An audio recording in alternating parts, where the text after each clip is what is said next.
Welcome back to Zero Distortion. This is part 2 of our dive into the tax cut debate. In the last episode, we unpacked the 2017 Trump tax cuts, what was promised versus what was actually delivered. Today, we're going to break down the latest tax bill passed by the House. And yeah, it made it by one vote. That's right. It barely made it through. And now the Senate has it, and they're going to decide what happens next. So at its core, this new bill is an extension and expansion of the 2017 tax cuts, the ones that were supposed to boost wages, create jobs, and pay for themselves. But before we dive in, make sure to follow or subscribe. If you want the truth without the spin, hey, this is the place. So first, let's start with what this bill actually is. The new proposal picks up right where the 2017 Tax Cuts and Jobs Act left off. It extends many of the expiring cuts and layers in new provisions that go even further. Again, the House passed it by a razor-thin margin, just one vote. And now the Senate has it, and they're going to decide what to do as far as moving forward. And they're really branding it as a middle-class win. But many of the core benefits really mirror the 2017 bill. Corporate tax advantages, high-income breaks, and vague promises about trickle-down growth. So what's in this bill? There's a lot packed in. Let's break it down a little bit. Again, tax cuts for high-income earners and corporations. Again, similar to 2017, but really even more entrenched. There is a push to eliminate taxes on tips and overtime, which sounds great, but the benefit only shows up when you file your taxes. You're not going to see it in your weekly paycheck.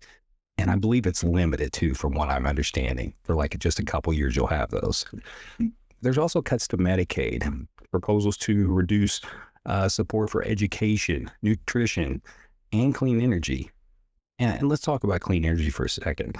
A rollback of many of these clean energy incentives passed under the Inflation Reduction Act. These incentives that are currently fueling job growth, innovation, and investment in communities across the U.S., well, they'll be gone.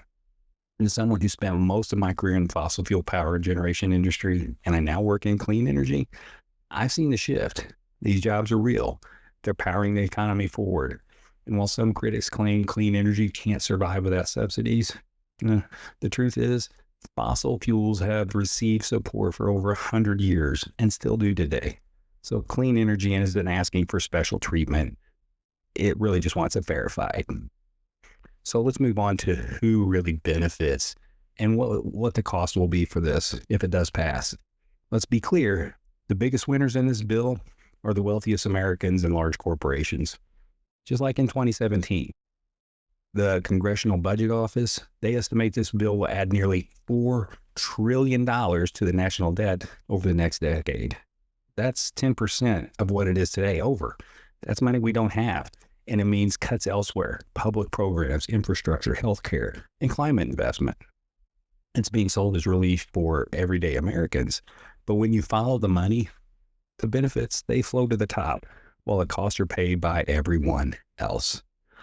So at the time of this recording, the Senate is still reviewing the bill. Whether it passes or not, who knows? We'll keep you posted on what it means and who it really helps. Thanks for listening to Zero Distortion. If this episode hits home, share it with someone. Stay sharp, stay curious.